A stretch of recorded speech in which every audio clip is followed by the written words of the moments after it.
next level.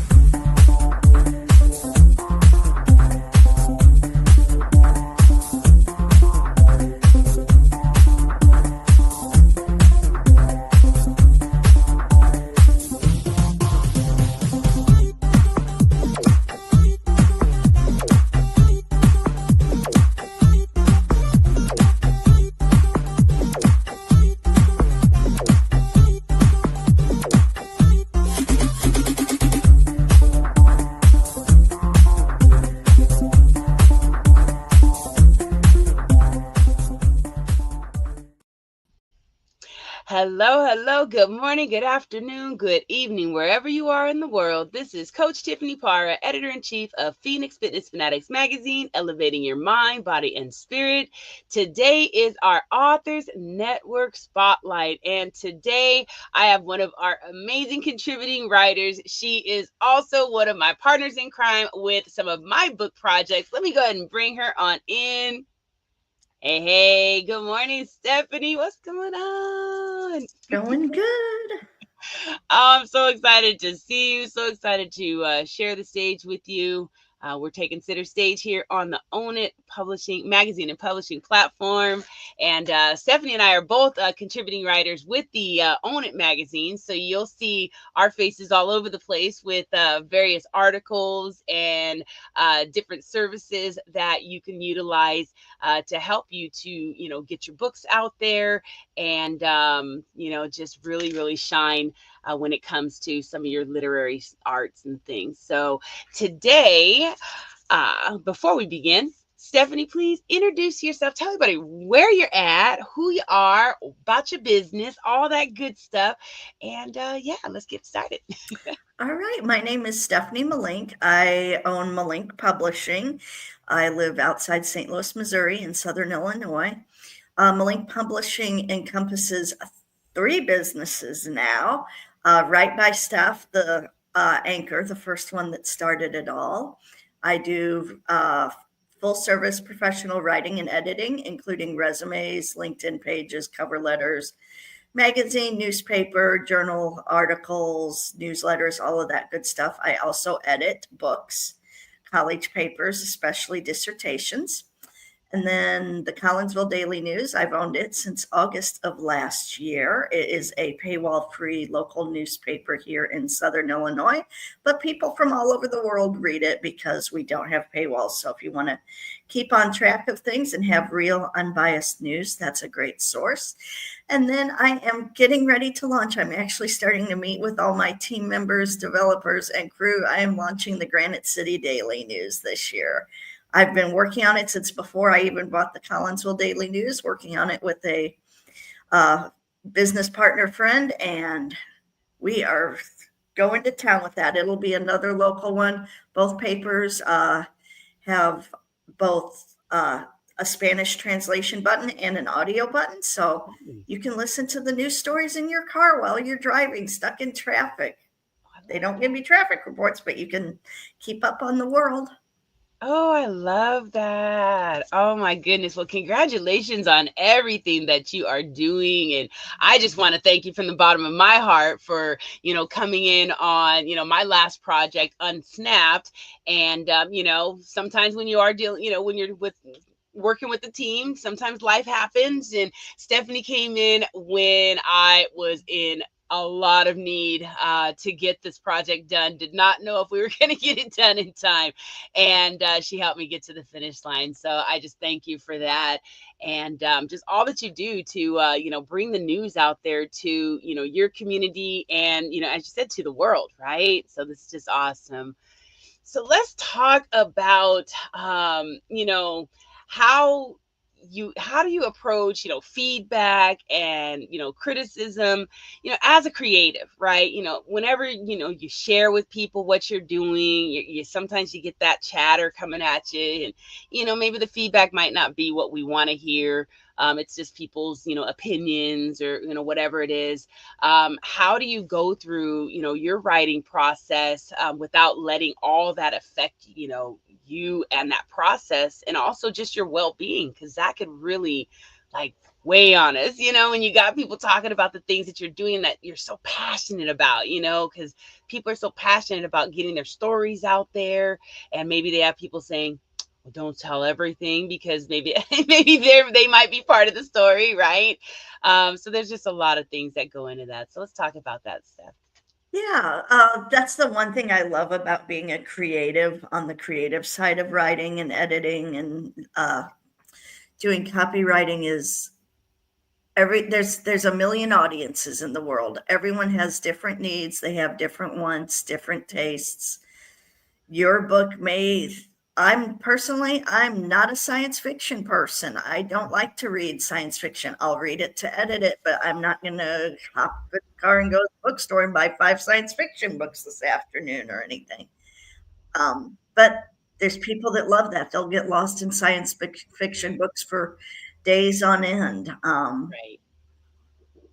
Not a, different strokes for different folks, as they say. So but you got to know you do have to have a target audience. You cannot expect your book to sell to everyone everywhere.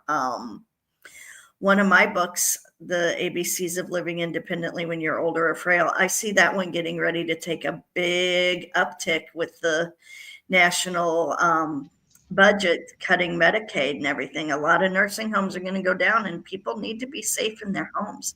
That's right. You can be just as safe, if not safer, in your home than in a nursing home. So, really Right. got to start that going. And now's a great time to buy that book because on Smashwords today started their summer/winter sale because in the Southern Hemisphere, it's the first winter's started. So, get it. It's 25% off.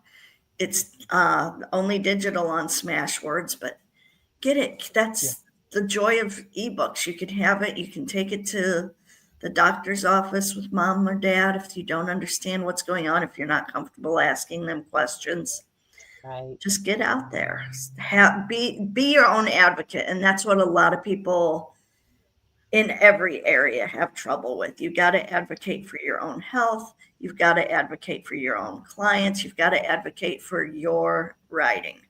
Absolutely, absolutely, and that is such a good book to invest in right now, as like you said, for anyone, for those that have some parents that are elderly parents, and even the person that is coming up in age are seasoned individuals that I call them. Um, you got to know how to age gracefully and be able to take care of yourself. And I feel like, what better place to be able to live the rest of your life than in your own space. In your own space where you're comfortable.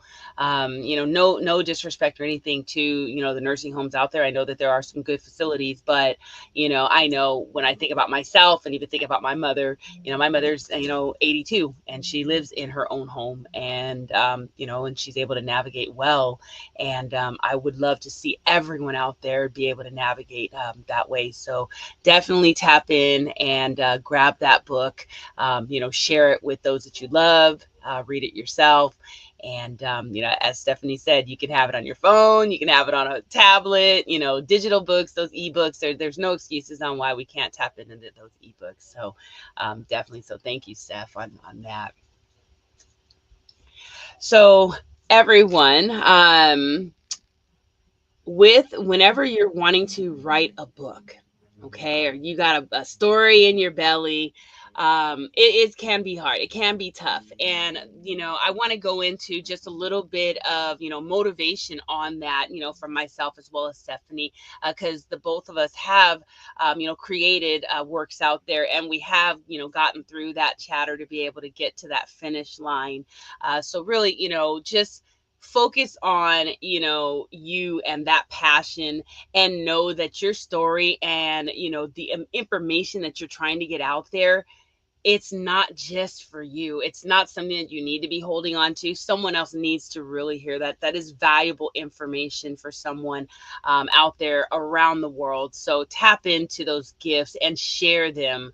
Right, Steph? I mean, give maybe some of your knowledge on just getting your work out there, and really just just doing it. Doing what you're passionate about when it comes to the creative writing. Yeah, that's one of the great things about social media, actually. I've worked with so many authors that they write a book just because they want to write a book, and then they never do anything to promote it. They never get print copies. If they do get print copies, they sit in boxes in their basement. They don't go to events.